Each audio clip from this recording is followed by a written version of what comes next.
Bonjour les enfants. Mardi 21 avril, nous allons travailler sur le Cléo et vous allez donc travailler en compréhension. Et pour cela, il va falloir aller à la page 11 de votre Cléo pour pouvoir travailler sur les exercices 13, 14, 15 et 16. Alors, c'est exactement le même type d'exercice que ce que vous avez fait hier, d'accord? Donc, l'objectif de ces exercices, en fait, c'est de comprendre ce qui est caché dans un texte. Donc, je comprends ce qui est caché dans un texte. Donc, comme hier, vous avez un petit texte, vous avez une question et vous devez répondre à cette question. Dans le texte, vous devez aussi entourer les indices qui vous permettent de répondre à la question. D'accord? Ça, c'est le premier travail. Le deuxième travail, ça sera en conjugaison, en grammaire du verbe. D'accord? Alors, nous allons travailler sur une nouvelle chose que nous n'avons pas vue en classe. Donc, nous allons travailler sur le futur. Jusqu'à présent, nous n'avons travaillé que sur le présent. Alors, pour cela, je vais vous faire un petit rappel. Tout d'abord, je vais vous montrer ceci. C'est une ligne du temps, vous vous rappelez?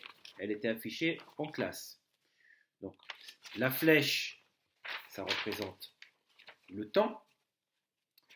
Et au-dessus de la flèche, vous avez les moments du temps. Donc, tout ce qui est derrière nous, tout ce qui est déjà passé, c'est le passé. Tout ce que nous faisons en ce moment, c'est le présent. Et tout ce que nous ferons après, c'est le futur. Et d'ailleurs, il y a des petits mots dans les phrases qui vous permettent de savoir s'il s'agit du passé, du présent ou du futur. Par exemple, pour le passé, nous avons les mots avant, hier, autrefois, l'année dernière, jadis. Exemple de phrase, par exemple. Alors, avant, j'avais 5 ans. D'accord? Hier, j'ai mangé des raviolis. D'accord? Autrefois, il y avait des chevaliers. L'année dernière, j'étais en CP. Jadis, on chassait et on cueillait pour se nourrir. Alors, même chose pour le présent, vous avez des petits mots qui peuvent vous aider à savoir si c'est du présent. Maintenant, par exemple, en ce moment aussi. Par exemple, maintenant, je travaille en grammaire du verbe. En ce moment, je regarde une vidéo. D'accord? Vous avez aussi des mots qui vous permettent de savoir s'il s'agit du futur. Après, demain, plus tard, l'an prochain. Par exemple, après, j'irai déjeuner. Demain, je travaillerai en mathématiques. Plus tard, je ferai la sieste.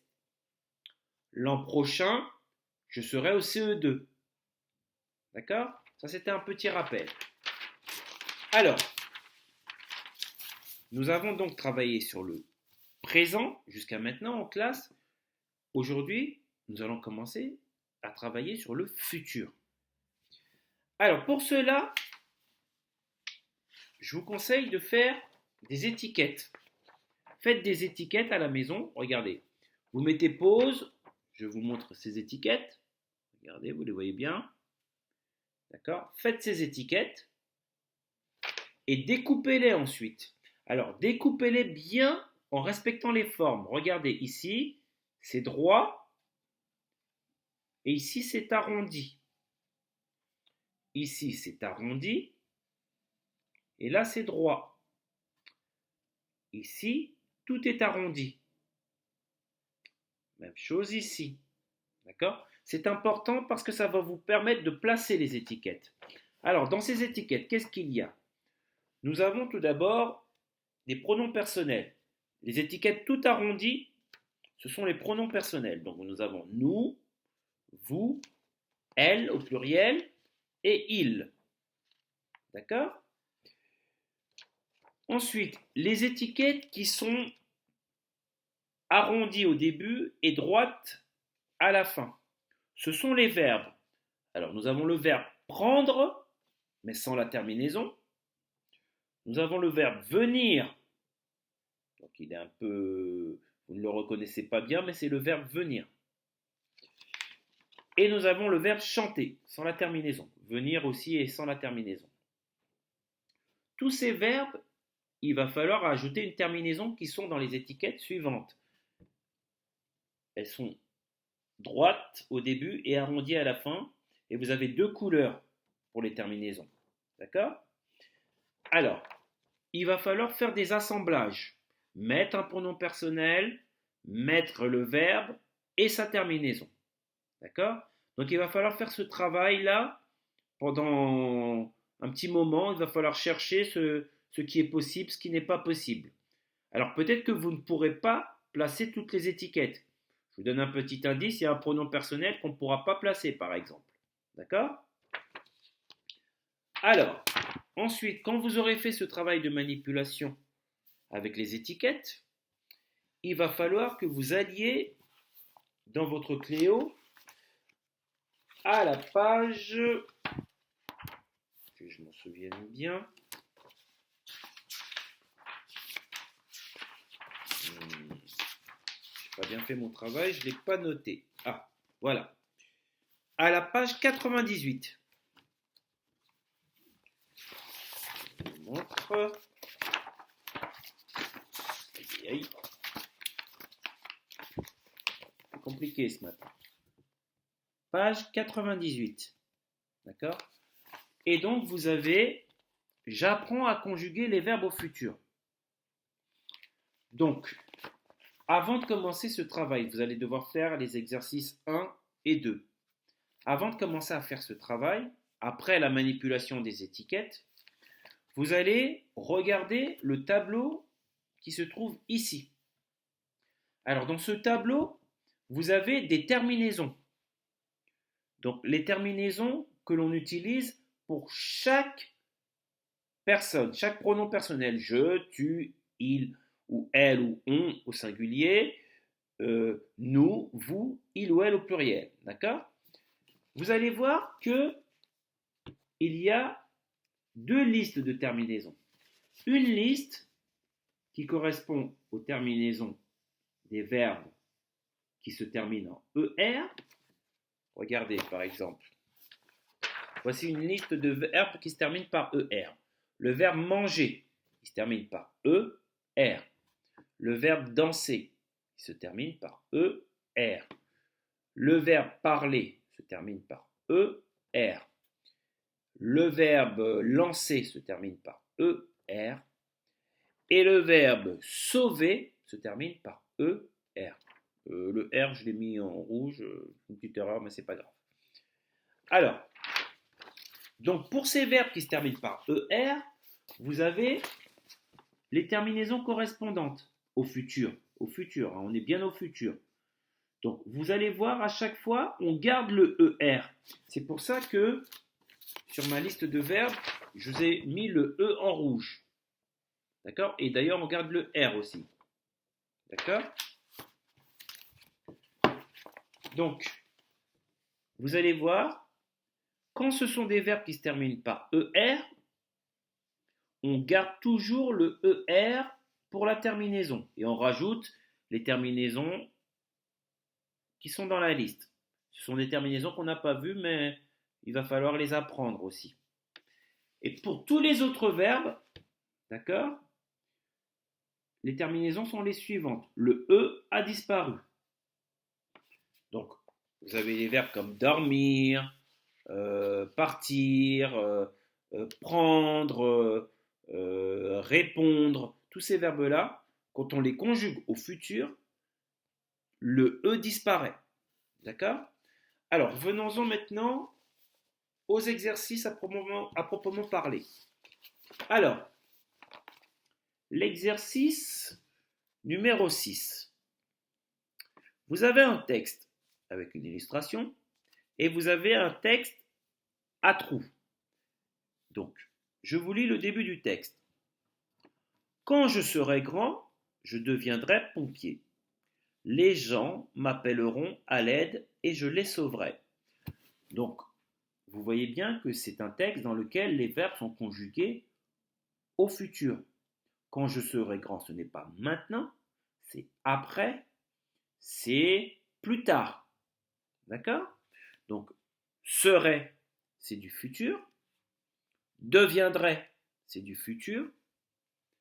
M'appelleront, c'est du futur. Et sauverai, c'est du futur. Vous allez devoir continuer la suite du texte en conjuguant les verbes que l'on vous donne au futur. Alors, avec mes collègues, nous luttons, et il manque la terminaison. Donc, il va falloir retrouver la terminaison correspondante en revenant dans le tableau. D'accord? Sachant que vous devez savoir si c'est un verbe qui se termine par ER, si c'est un autre verbe. Si c'est un verbe qui se termine par ER, on cherche ici. Donc, je vous lis le texte. Avec mes collègues, nous luttons, je ne sais pas, contre les incendies, nous sauvons, voilà, des vies, nous, alors, alors, ça va être quoi là? Alors, je vous aide un petit peu, c'est le verbe aller, d'accord? Nous, et voilà, chercher les chats en haut des arbres, ce métier me permet, voilà, de rendre service aux autres. Ça, c'est pour l'exercice numéro 6. L'exercice numéro 7. Je vous lis le texte. Quand nous serons grandes, nous deviendrons acrobates. Nous travaillerons dans un cirque et une roulotte sera notre maison. Alors, comme tout à l'heure, vous voyez bien que le texte est au futur. Les verbes seront, deviendront, travailleront, sera sont aussi au futur. D'accord? Et donc, vous avez la suite du texte dans lequel il y a des verbes pour lesquels il manque des terminaisons qu'il faudra ajouter. Chaque soir, le cirque donne, voilà, son spectacle et les gens applaudissent notre numéro. Est-ce que vous viendrez aussi nous voir? Nous voyageons de ville en ville et notre vie se pleine d'aventures. Alors, je vais vous aider quand même en vous donnant les verbes qui sont conjugués, mais pour lesquels il n'y a pas les terminaisons. Le premier verbe, c'est le verbe lutter. Le deuxième, c'est le verbe sauver. Le troisième, c'est le verbe aller, je vous l'avais dit. Et le quatrième, c'est le verbe permettre. Dans le deuxième texte, premier verbe, c'est le verbe donner. Le deuxième, c'est le verbe applaudir. Le troisième, c'est le verbe venir. Le suivant, c'est le verbe voyager. Et enfin, le dernier, c'est le verbe être. Il est un peu dur celui-là. C'est le verbe être. Voilà. Je pense vous avoir donné tous les éléments qui vous permettront de faire ces deux exercices. Et je donnerai quand même je vous donnerai quand même la correction demain matin parce que c'est une notion que nous n'avons jamais travaillée. Donc, il est important que vous ayez la correction demain matin. Sur ce, je vous souhaite une bonne journée et à demain. Non, à jeudi, pardon. À jeudi.